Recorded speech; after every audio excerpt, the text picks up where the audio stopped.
Hello there. This is Andrew Villalobos, and I got a history lesson for us. It's going to be the second lesson in a broader unit plan. So students are going to have some background knowledge. This history lesson is going to be specifically focusing on the Columbian Exchange. And so students are already going to have some background knowledge on Christopher Columbus. So they're going to be like units, like already our unit plan already done, focusing on other aspects of Spanish colonialism or colonialism that led up to the United States. Um, and so this unit plan is going to be looking at Spanish colonialism from the perspective of a critic of the encomienda system. His name was Bartolome de las Casas. He was a Spanish Dominican priest, and he was a very, very, very fierce critic of the encomienda system. So we're going to be focusing on his perspective on how Spaniards hurt the Amerindians and the indigenous people. We have our socio-emotional aspect of the lesson here that we're going to try to reinforce throughout the lesson as best we can. Our little agenda. We have our standards here. My ultimate goal here is just to get kids to understand Spanish colonialism and the encomienda system through the use of tools like maps, timelines, and all that jazz, technology, um, and how this system benefited and harmed certain groups of people. In this context, conquistadores and the indigenous or Indias.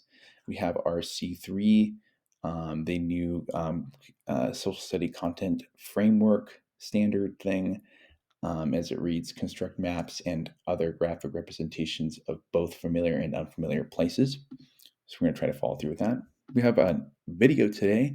It's going to be a bit of review from the first lesson that we had in the unit. It's going to be just a short little like biography of Bartolome de las Casas. It will take longer because I have a lot of questions and definitions and open-ended questions and multiple choice questions, stuff like that, just to keep the students engaged. And it should lead quite nicely into our vocabulary section, which is the second section. This link just leads to like what Hispaniola, oh, Hispaniola currently is right now, Haiti and the Dominican Republic, so students have some context. Voyage, the encomienda, encomaderos, people who own the encomiendas, stretch and break, it's always choice. Then we have our reading. This will be a PDF, and students are going to be reading from the first chapter of this really cool PDF that is friendly for fourth and sixth grade readers. So they'll be reading, it's like 5-ish pages, give or take. So we're going to have little class discussions throughout the reading as well. We have our Padlet maps, which is going to be our fourth assignment. The directions are here as follows. We're going to pin Sevilla, Spain, which is the place where Bartolome de las Casas was born. We're also going to be going here to Hispaniola, which is a very significant place in early Spanish colonialism, a place where Bartolome de las Casas visited frequently, and a place that we live to give some broader context, and a place that you want to go just for funsies. We have our last assignment here, our timeline exit ticket. So they're going to be using Storyboard for this. Here's a link. Directions are here. And I even provided an example that students can follow. It's going to be 3 cells.